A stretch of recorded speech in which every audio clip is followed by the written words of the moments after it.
गांवों में चौकीदार की नजर, शहरों में मुखबिर के कान, हर रास्ते पर निगरानी। लेकिन इस खामोशी के पीछे भारत की रीढ़ तोड़ने की एक गहरी चाल चल रही थी।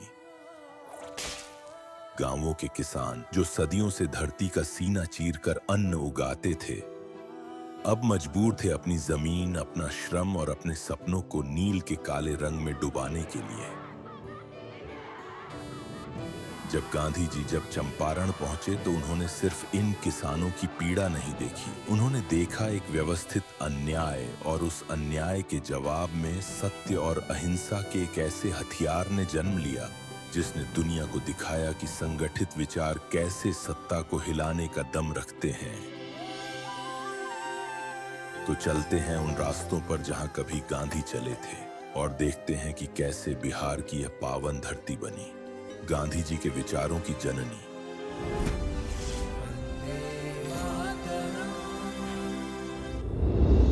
एक राष्ट्र द्वारा दूसरे राष्ट्र के शोषण और प्रभुत्व के लिए होने वाले प्रथम विश्व युद्ध का धुआं अभी छटा भी नहीं था कि भारत में अंग्रेजी हुकूमत का चेहरा और भी कठोर हो गया। तो उनके पास सिर्फ एक ही हथियार बचा था और वह था डर।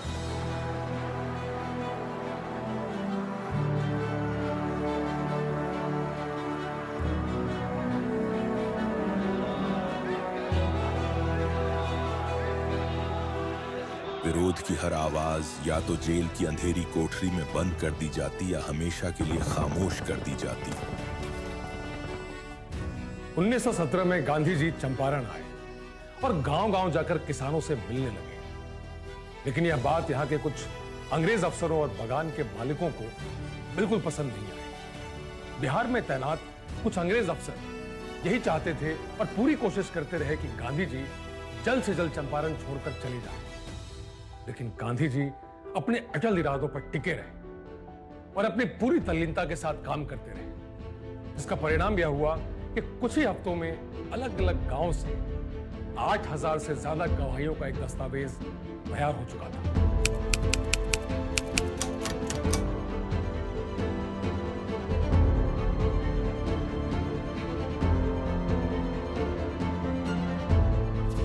अब बारी थी इन दस्तावेजों को चंपारण पर बनी कमेटी के सामने रखने की। गांधी जी ने दर्ज की गई किसानों की परिस्थितियों और उससे जुड़े कानूनी मुद्दों को कमेटी के सामने रखा। और फिर शुरू हुआ बैठकों का मैराथन।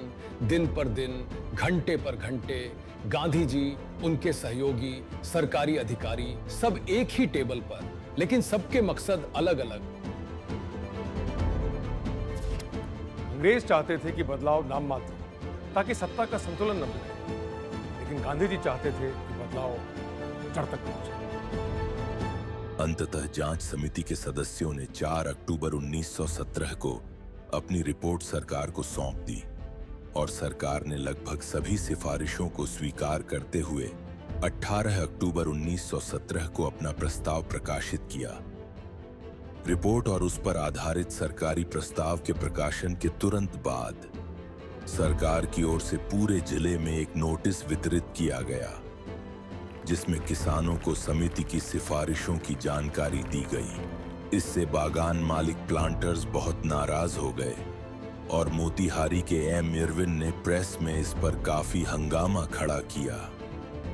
आखिरकार 29 नवंबर 1917 को उस समय की बिहार और उड़ीसा सरकार में तैनात और चंपारण एग्रीरियन कमेटी के गठन और उसकी सिफारिशों पर सरकार की ओर से निर्णायक भूमिका निभा रहे वरिष्ठ ब्रिटिश अधिकारी माननीय मिस्टर मॉड ने चंपारण एग्रीरियन एक्ट को विधान परिषद में पेश किया। विधान परिषद में इस एक्ट पर बहुत लंबी चर्चा चली और 20 फरवरी 1918 को यह विधेयक दोबारा सरकारी गजट में प्रकाशित किया गया। आखिरकार 4 मार्च 1918 को चंपारण एग्रीरियन एक्ट पास हुआ। 3 कठिया प्रथा पर रोक लगी। तुर्कौलिया में 20% और अन्य कारखानों में 26% की शरहबेशी यानी मुआवजे में कमी की गई और किसानों की जमीन को नील की खेती करने की अनिवार्यता और अंग्रेजी हुकूमत के अत्याचारों से मुक्ति मिली। पूरे ब्रिटिश सरकार इसलिए हिल गई कि महात्मा गांधी ने पहली बार भारत में आकर के ब्रिटिश के ऑफिसर के कोर्ट में कहा था जो आपके कानून को हम नहीं मानते हैं। यह एक ऐसी शुरुआत थी जिसकी शुरुआत की कल्पना ब्रिटिश सरकार भी नहीं किया था। और 2 दिन के बाद जो लेफ्टिनेंट गवर्नर का चिट्ठी जाती है वहाँ के कलेक्टर को, तो उसने कहा जो गांधी ने तो तुमको फंसा लिया, गांधी तो चाहते ही थे तो तुम उसको इस चीज़ को हाईलाइट कर दो और गांधी को तुमने हीरो बना दिया। तो यह चीज़ चंपारण में हुआ। एक जगह लाठी नहीं चली, एक जगह खून नहीं हुआ, एक जगह धरना प्रदर्शन नहीं हुआ। और ये जो ब्रिटिश गवर्नमेंट की जो ये चूल थी वो चंपारण में गांधी ने सत्य और सत्याग्रह अहिंसा के मार्फत से कर दिया। और गांधी को अपने सत्याग्रह पर में इतना भरोसा हो गया, अपने अहिंसा पर इतना भरोसा हो गया कि पूरी जिंदगी उन्होंने अहिंसा और सत्याग्रह को नहीं छोड़ा, उन्होंने सत्य का आचरण को नहीं छोड़ा। सत्य और अहिंसा की इसी शक्ति ने उन्हें समझाया कि जब एक विचार अडिग हो जाता है तो वह सीमाओं को नहीं मानता, वह खेतों चौपालों से निकलकर घर की चौखट तक भी पहुंचता है।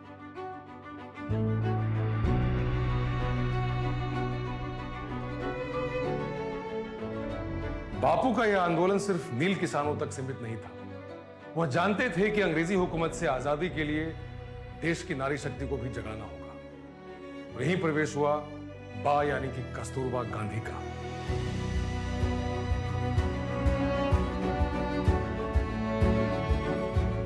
गांधी जी जब गांव-गांव घूमकर किसानों के लिए संघर्ष कर रहे थे, तब कस्तूरबा गांधी ने इस संघर्ष का सबसे मानवीय और कोमल चेहरा संभाला। वह जानती थीं कि सिर्फ कानून और राजनीति से बदलाव नहीं आता, बदलाव की शुरुआत घर के आंगन और रसोई से होती है। कस्तूरबा गांधी यानी कि बा, इनके सामने सबसे बड़ी चुनौती थी गांव की महिलाएं जो पर्दे में रहती थी और उन्होंने कभी भी किसी आंदोलन का नाम तक नहीं सुना। बा ने घर घर जाकर इन महिलाओं को स्वच्छता और आत्मनिर्भरता का महत्व समझाया, उन्हें एहसास दिलाया कि आजादी सिर्फ मर्दों का युद्ध नहीं, हर उस महिला की लड़ाई है जो अपने बच्चे के लिए एक उज्जवल भविष्य चाहती है। स्त्रियों को जागरूक करने के बाद उन्होंने अपने अगला कदम गांव की चौखट पर शिक्षा और स्वास्थ्य की रोशनी पहुंचाने के लिए उठाया। कस्तूरबा गांधी सबसे पहले स्वच्छता के प्रति जागरूक करने के लिए अपने शिक्षकों को बहाल किया। महिला शिक्षकों को लाया गया, डॉक्टर को लाया गया, डॉक्टर हरिकृष्ण देव को, जो लोगों को इलाज करते थे। और महिलाएं जो भोजपुरी और हिंदी नहीं जानती थी, उन्हें आदेश दिया गया कि आप जो यहाँ पर लोग हैं, महिलाएं हैं, बच्चे हैं, जो भी लोग आते हैं, उनको स्वच्छता का पाठ पढ़ाइए, उन्हें साफ सफाई सिखाइए, उनका रहन सहन कैसा हो ये सिखाइए। और इसी के उद्देश्य से उन्होंने स्थापना की। गांधी जी के विचारों को कस्तूरबा ने घर घर तक पहुंचाया। उन्होंने गांव की महिलाओं को खादी का महत्व समझाया, चरखे की आत्मनिर्भरता का पाठ पढ़ाया और शिक्षा की ताकत का एहसास कराया। चरखा केवल गांधी जी के हाथों में एक औजार नहीं बल्कि एक क्रांति का प्रतीक था।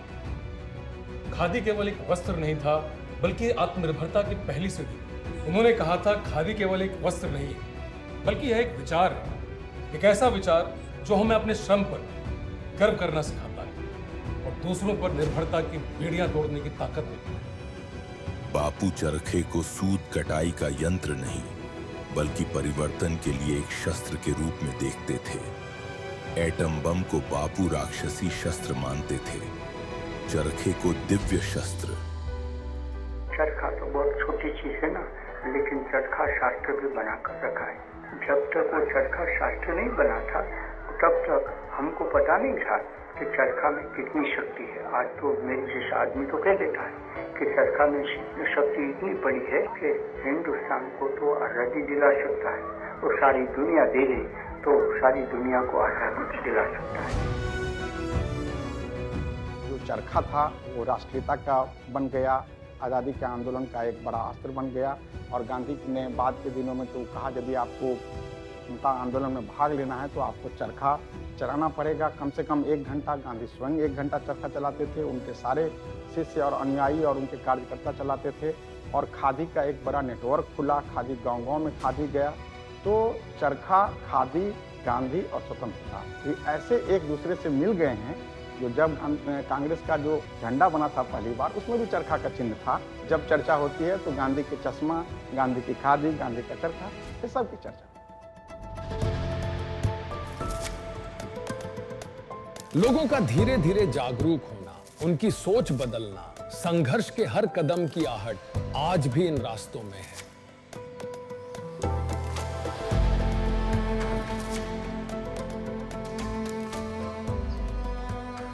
भीतिहरवा से नजदीक ही दूर तक फैला है वाल्मीकि टाइगर रिजर्व, जो नदियों, जंगलों और दुर्लभ जीव जंतुओं की अद्भुत दुनिया है। यहाँ सैकड़ों प्रजातियों के पक्षी और अन्य जीवों को संरक्षित और सुरक्षित वातावरण में रखा गया है।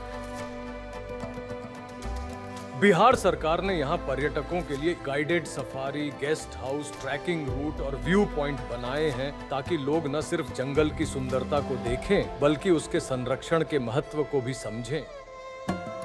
प्रकृति की इस धरोहर से मेरे कदम वापस उस ओर चल पड़े जहां एक संगठित शक्ति ने पहली बार सत्ता को अपने होने का एहसास कराया था, और मैं पहुंच गया भीतिहरवा गांधी आश्रम की चौखट पर।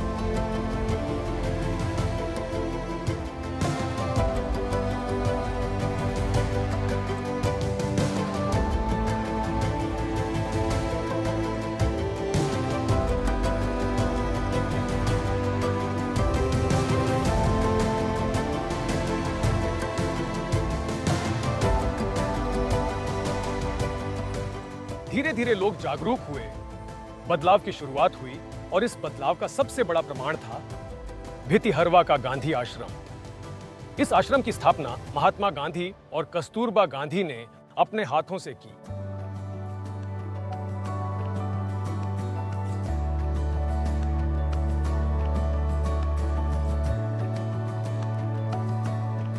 यह इमारत सिर्फ एक ठहराव नहीं था, बल्कि सत्य और सेवा की एक ऐसी का प्रयोगशाला था जहां सामाजिक न्याय, शिक्षा और स्वच्छता की नींव एक साथ रखी गई थी।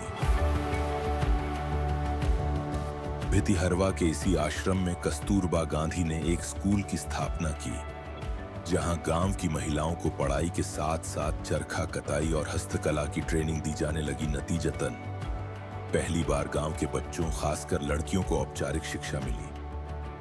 चरखा और खादी के जरिए ग्रामीण अर्थव्यवस्था में आत्मनिर्भरता की भावना जगी। गांव की महिलाएं शिक्षा और कुटीर उद्योग में सक्रिय हुई, जिससे उनका आत्मविश्वास बढ़ा। भीतिहरवा के इसी आश्रम में जात पात और भेदभाव के सभी दीवार खत्म हो चुके और सब मिलकर एक साथ सीखने लगे। यही बदलाव धीरे धीरे एक आंदोलन से आगे बढ़कर विरासत में बदल गया, और इन्हीं छोटे छोटे प्रयासों ने ही भीतिहरवा को इतिहास का जीता जागता प्रतीक बना दिया। भीतिहरवा आश्रम की स्थापना 20 नवंबर 1917 को हुई। वहाँ पर में शिक्षा, शुरू में तो शिक्षा के लिए काम शुरू हुआ, लेकिन धीरे धीरे उसमें जो जितने भी क्रिएटिव वर्क्स थे, खादी थे, कृषि थे, वो सब जुड़ते चले गए। एजुकेशन, हेल्थ, सैनिटेशन सब उसमें जुड़ते चले गए। एक प्रकार से वो उस क्षेत्र में गांधी के कार्यों का एक बड़ा केंद्र के रूप में वो उभरा, और स्थानीय लोगों द्वारा भी उसमें काफ़ी सहयोग किया गया। और कस्तूरबा गांधी गांव-गांव जाती थी, लोग महिलाओं से कहती थी, जो आप भी इस पूरे समाज के मेनस्ट्रीमिंग में आप भी भाग ले सकती हैं। कैसे भाग ले सकती हैं? कुछ भी नहीं है, आप स्वस्थ रहिए, आप साफ सुथरा में रहिए, अपने बच्चों को स्कूल भेजिए। गांधी ने स्कूल खोला था वहाँ पर में, और किसी से मत डरिए। और उन्होंने, कस्तूरबा ने वहाँ पर एक नया सूत्र दिया था चंपारण में, क्योंकि उस समय में चंपारण में जो नीलहे थे और जो अंग्रेज अधिकारी थे, वो गाहे बगाहे किसी महिला के साथ अत्याचार कर रहे थे। तो जिसके साथ अत्याचार होता था उसको समाज हे दृष्टि से देखता था, आउटकास्ट करता था उसको। तो कस्तूरबा ने कहा कि नहीं, इस महिला की क्या गलती है? गलती तो उसकी है जिसने अत्याचार किया, आप इसके साथ क्यों? इसको तो और सामाजिक मिलना चाहिए संरक्षण। तो कस्तूरबा ने वहाँ पर महिलाओं के गांव-गांव घूम करके महिलाओं को में अलख जगाई, और कई महिलाएं वो घर से बाहर निकल करके और कस्तूरबा के साथ चलने लगी। तो पूरे चंपारण में महिलाओं को लेकर के कस्तूरबा के आने से बड़ा अलख जगाया। इसका असर बाद के दिनों में चंपारण की राजनीति पर भी पड़ा, और गांधी के कार्यों को। कस्तूरबा द्वारा स्थापित वह पाठशाला आज कस्तूरबा कन्या उच्च माध्यमिक विद्यालय नाम से अस्तित्व में है। कस्तूरबा की आंखों से शुरू हुआ गांधीवादी शिक्षा का यह मॉडल आज बिहार सरकार के कस्तूरबा बुनियादी विद्यालय योजना में झलक रहा है, जिसमें 391 बेसिक स्कूलों को उनके नाम से पुनर्जीवित किया गया। विठरवा आश्रम के बारे में आत्मकथा में उन्होंने ये लिखा भी है कि एक महिला जो नित्य पढ़ने के लिए आती थी उस विद्यालय में, वो बहुत गंदा कपड़ा पहन के आती थी। कस्तूरबा गांधी जब उस महिला को पूछती हैं कि आप इतना गंदा कपड़ा क्यों पहने, तो वो उन्हें हाथ पकड़ के अपने घर ले जाती हैं और कहती हैं कि मेरे घर में न बक्सा है न संदूक है जो मैं कहीं दूसरा कपड़ा कहीं रखी, एक ही वस्त्र मेरे पास है, तो आप बताइए मैं कैसे स्नान करूँ, कैसे इसे साफ करूँ, मैं तो नहाती भी नहीं कहीं। गांधी जी जब सुने ये बात तो सन्न रह गए और रात भर जगे रह गए और दूसरे दिन से कहा जाता है कि ऊपर का वस्त्र उन्होंने त्याग किया। महात्मा गांधी और कस्तूरबा गांधी जी ने मिलकर शिक्षा, स्वच्छता और आत्मनिर्भरता की बुनियादें यहां पर मजबूत की। शिक्षा ही जीवन का निर्माण है। गांधी जी के इस विचार को वृंदावन का यह बुनियादी विद्यालय आज भी आगे बढ़ा।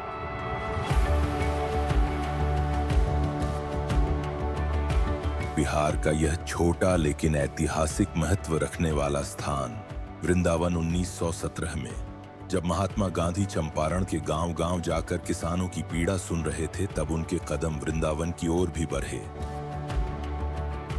अपनी इस यात्रा के दौरान गांधी जी ने यहाँ 2 बुनियादी विद्यालयों की स्थापना की, राजकीय बुनियादी विद्यालय और राजकीय बुनियादी कन्या विद्यालय। शिक्षा ही जीवन का निर्माण है।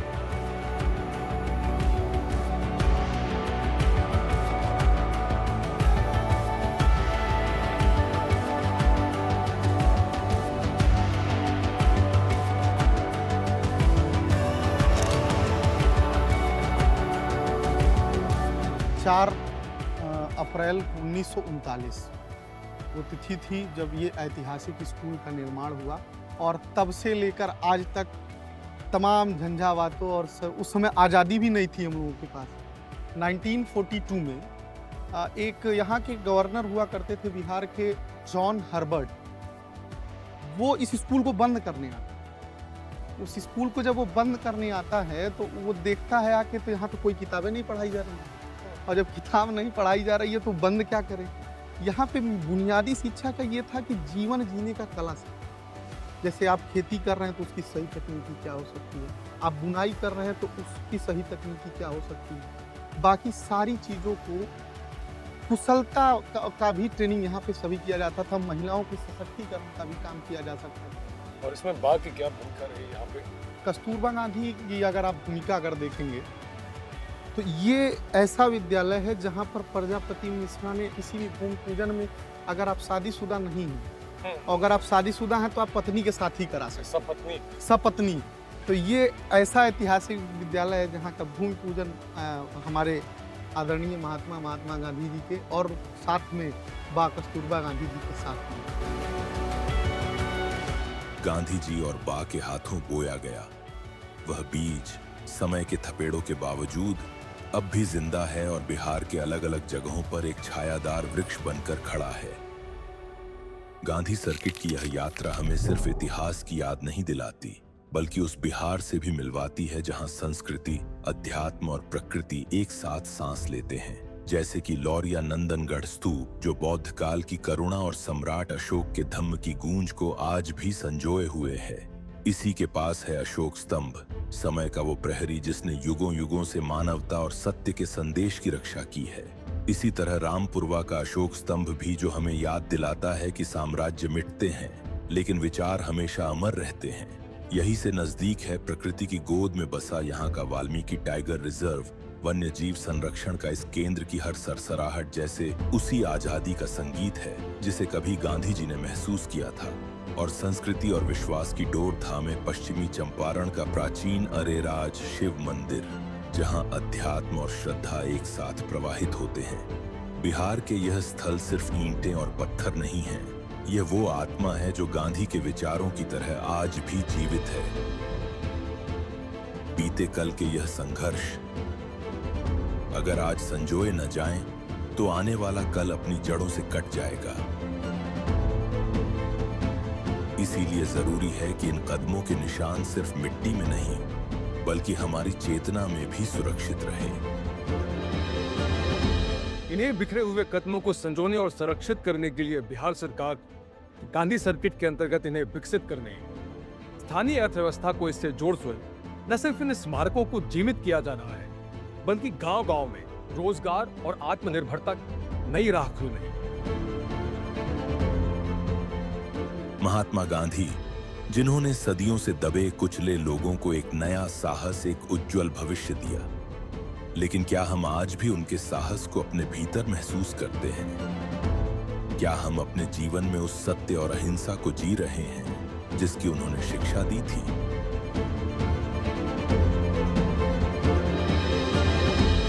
और यही सवाल हमें अगले पड़ाव तक ले जाएगा, जहां हम जानेंगे कि गांधी जी सिर्फ अतीत का हिस्सा नहीं, बल्कि वर्तमान की भी धड़कन, जहां उनकी सीख चरखे तक सीमित नहीं, बल्कि इस डिजिटल युग के हर कोने में गूंज रही, जहां उनके विचार किताबों के पन्नों से निकलकर हर सामाजिक आंदोलन, पर्यावरण अभियान और हर स्टार्टअप में दिखाई देते हैं, जहां खादी और तकनीक मिलकर आत्मनिर्भरता की नई कहानी गढ़ रहे हैं। सबसे बड़ी बात कि गांधी जी यानी कि बापू आज भी हम सब में जिंदा है।